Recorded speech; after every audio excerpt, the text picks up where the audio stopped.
এই কথাগুলোর উপর ভিত্তি ইব্রাহিম আলাইহিস সালামই প্রথম কাবা তৈরি করেন।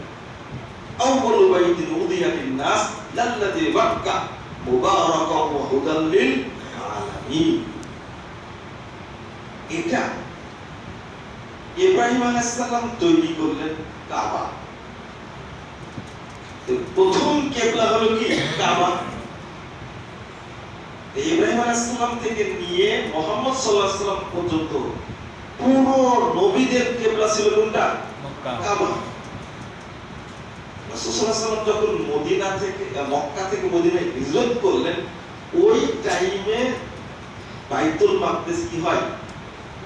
17 মাস কিবলা ছিল। কয় মাস? 17 মাস। তো প্রথম এরপরে কিবলা কোনটা হলো? কাবা। তো